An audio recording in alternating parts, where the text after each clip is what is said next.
uncooperative behaviors during a painful procedure, stalling tactics, and muscle rigidity such as clenched fists and gritted teeth. For an adolescent, expect to see less vocal protest and motor activity, but more verbalization and increased muscle tension. In a nonverbal or uncooperative child, evaluate the physiologic and behavioral changes with an age-appropriate pain assessment scale. To do this, score each physiologic or behavioral factor based on the tool's scale. Total the scores for all factors, and compare the total to that tool's scoring range. If it wasn't done earlier, secure the parent's involvement by asking about their child's previous pain experiences. Well, at first, she'll get kind of fussy and cranky, and then if the pain gets worse, she'll get really clingy, and then she'll let me know that something hurts. I'm noticing here that you've been in here on a couple of other occasions. Then, take the cause of the pain into account.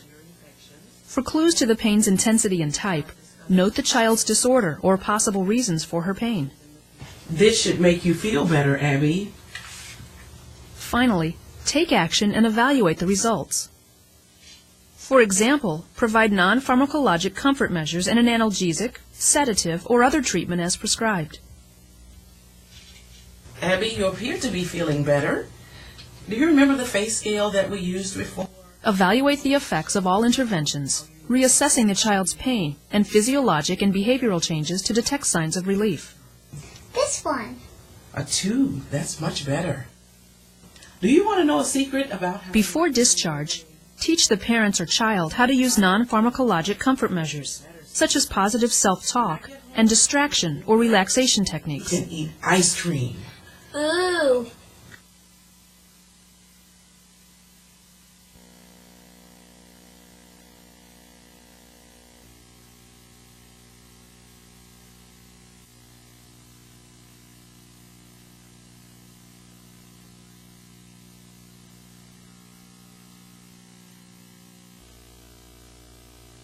To administer an oral medication, observe the 6 rites of medication administration and assess the child's ability to swallow.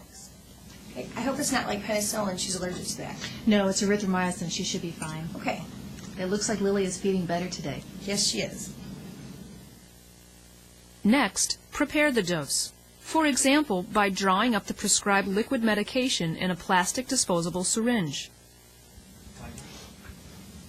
Then administer the dose, with the infant held upright or semi-upright.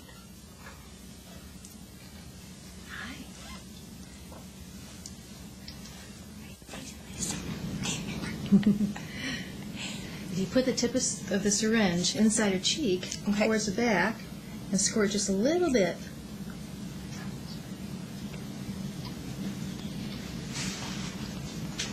And keep going a little bit at a time until it's all gone. What a good girl. Yes, you were being so good.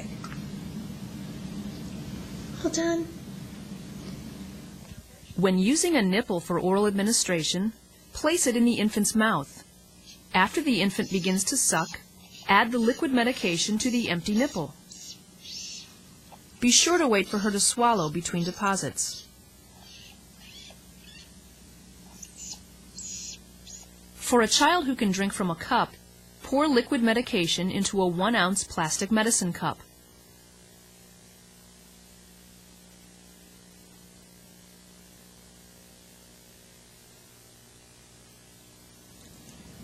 With the child seated or semi-reclining, have her drink from the cup, or let an older child do this for herself. If the medication is unpleasant tasting, flavor it, or have the child pinch her nose and drink it through a straw. All right. I'm going to make it easier for you. I add some grape to it.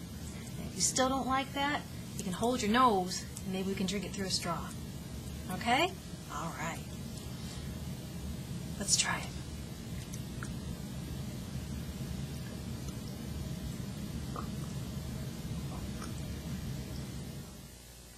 For a child who has difficulty swallowing pills, crush a tablet or open a capsule.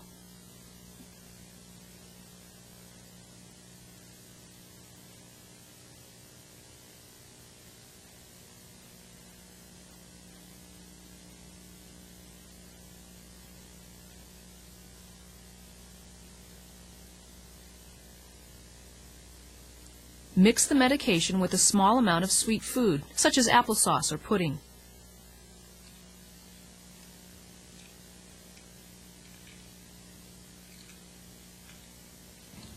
Okay, George. Then place the mixture in the child's mouth.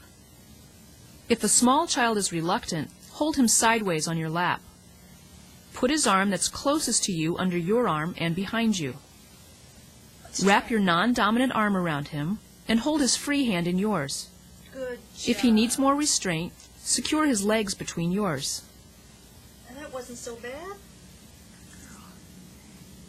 To administer a nasal medication, prepare an infant by gently suctioning her nares and swaddling her if needed. Then position her in a football hold. For an older child, remove mucus with a clean tissue and use a supine Ever had position. nose drops before? No? Well, it's pretty easy. We're going to take the pillow out. Let me move this just a second. Place a rolled towel or small blanket under her shoulder blades to hyperextend her neck slightly. Hold her head midline and have an assistant immobilize her if needed. Good. All right. You're going to feel a little bit of a tickle. Then instill the prescribed number of drops in each nares and tell the child what to do next. Good. Now we're going to keep this position. Keep your head back. Okay? You might feel a little tickle at the back of your throat, and that's okay. We're just going to hold it here just for a few minutes.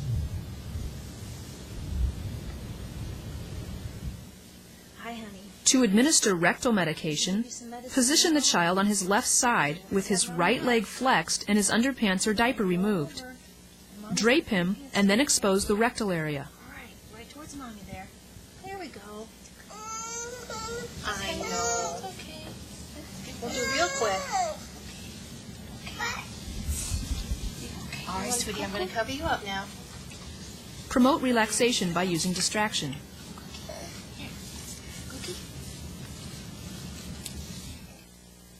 Prepare the suppository. If it must be halved, cut it lengthwise. In any case, lubricate it with water-soluble lubricant or warm water.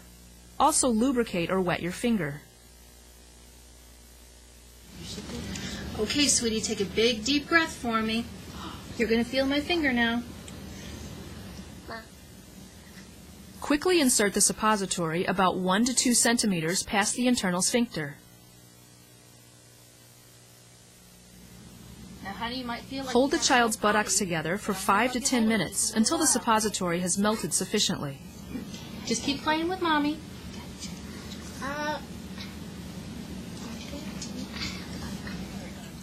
Just going to put a tiny little bit on there. To administer a topical medication, first gently clean the child's skin and let it dry.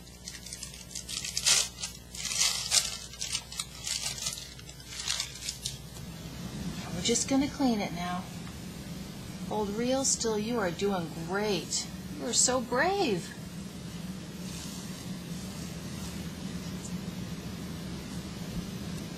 Place the prescribed amount of medication on a sterile gauze pad or other applicator required by the manufacturer. Then apply the medication in a thin layer, or as indicated, following the contours of the body.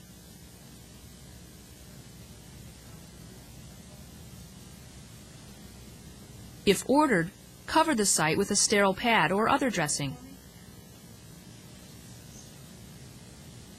Okay, Also apply stretch netting if needed to hold the dressing in place.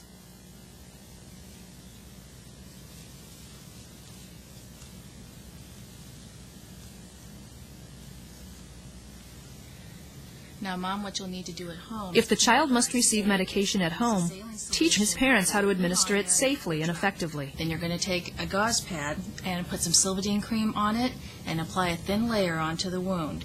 Then you're going to take another gauze pad and put it on there and cover it with a stockinette. Okay, so I should do this twice a day, Right. Once in the morning and once in the evening. and I should wash them each time? Right. Okay, thanks.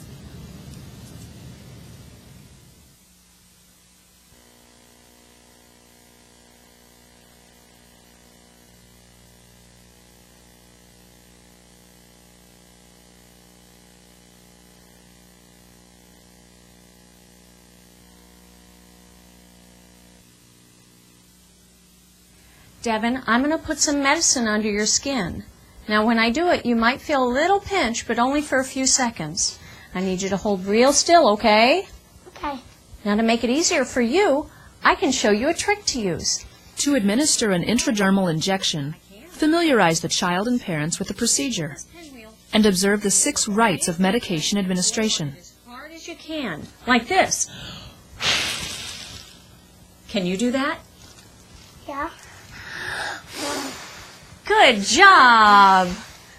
With the child positioned properly, select an injection site on his inner forearm or upper back. Avoid sites that have lesions or hair or are on the medial side of the arm. Devin, I'm going to clean the spot where the medicine's going to go. Using an alcohol swab, clean the injection site and let it dry. With your non-dominant hand, spread the skin over the injection site. With the bevel of the needle up, gently insert it at a 10 to 15 degree angle, barely penetrating the skin. You should feel resistance and see the needle tip under the skin. And blow. Slowly inject the medication to form a wheal, which looks like an insect bite. When all the medication has been injected, withdraw the needle while applying gauze over the site. For allergy testing, use the same technique, but repeat the injection in slightly different areas for each skin test solution used. Good job. We're all done. With a skin pencil or permanent marker, circle the wheal or wheals where the skin test solution was injected. How you doing, Jessica? I'm doing well. Thank As you. part of your follow-up care, observe the child to assess the medication's effects on her.